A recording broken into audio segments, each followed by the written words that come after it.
What about Charles? What was happening with this Ball fella? Well, Peter Ball was, of course, a Bishop of Lewes, which is in my area, and he was very well known to Charles and regarded as some sort of confidant. But then other people were as well, like Jimmy Savile. In Charles, I got some time for individually. He's probably more to the left of the royal family than most of them are, and he's got environmental concerns which I happen to share. So I agree with what you said. I disagree with his right to say so, which is the opposite of Voltaire. I see. But I mean, he's got bad judge of character. This is a problem. I mean, he doesn't assess people very well. It's not just Peter Ball, who, by the way, admitted gross indecency as a consequence of whipping a 17-year-old boy for sexual gratification, I suppose. Was that part of the choir or something in church? I can't remember if it was part of the choir or not, but I mean, he was certainly singing, I imagine, at that point. But I mean, he was, Charles knew this. And yet he took the side of the bishop against the 17-year-old boy who said he called him that ghastly man, the boy who'd been beaten. And the boy was so traumatized he committed suicide. Well, I don't think Charles said very much about that when it happened. He was also great fans of Jimmy Savile.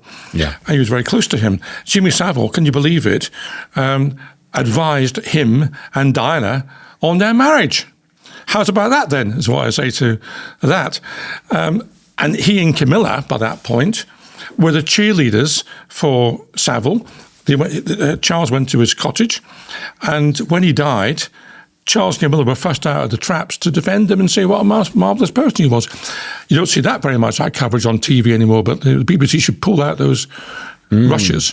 So they were doing that, and then days later it all came out about Savile. Yeah, I mean, that's right. But they were congratulating him until such time as all this appeared. The thing was, he'd been told about all this. Charles had been told about all this, and he dismissed it all because he said it was all jealousy. He thought it was jealousy.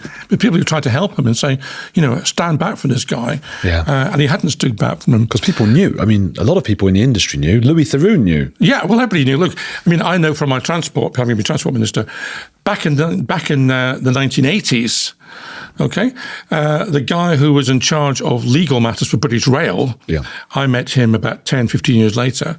He told me British Rail knew about Savile because they'd had some suggestion, some evidence that he'd been interviewing in dead bodies, put it that way, in Stoke Mandeville Hospital, in the morgue.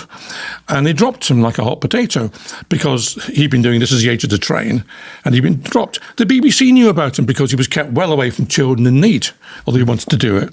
So people knew about this guy, but no one did anything about it. And people told Charles, and he wouldn't listen to them. But he also had dealings with a Turkish millionaire, Sermuzan, and if that's a correct pronunciation, who paid £200,000 to sit next to either him or his wife at some do.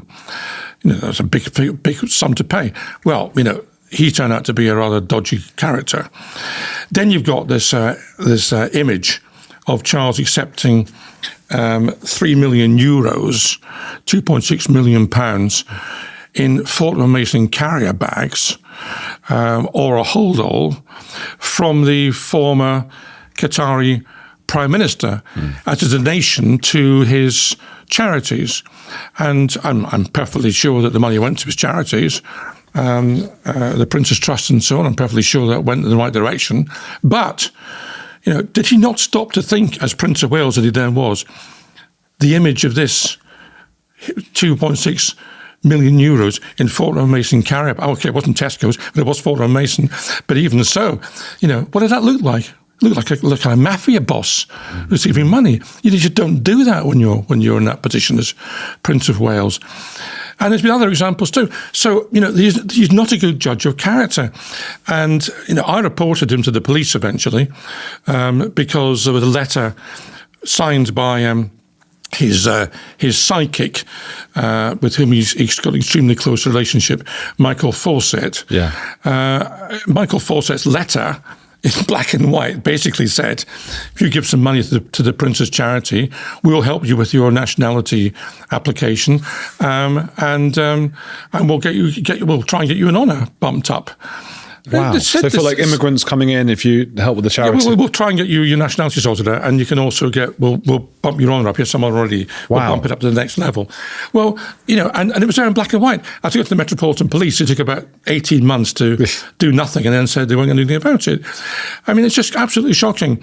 And you compare that with what happened in 2003, I think it was, when I was an MP, and Peter Mandelson, who was then 2001, I think it might have been, was then Dome Minister, remember the Millennium Dome, before it became the O2.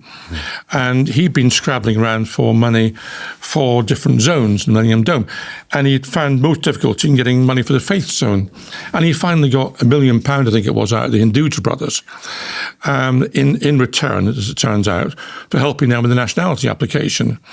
And I found this out. I asked a question in Parliament of Jack Straw, who was the Home Secretary, and he conceded or admitted that Mandelson made representations on behalf of the Hindujas for their nationality. He admitted it. And good for Jack Straw, because he answered the question properly that I'd asked him. And Mandelson had to resign. Well, Charles didn't resign for the same thing, did he?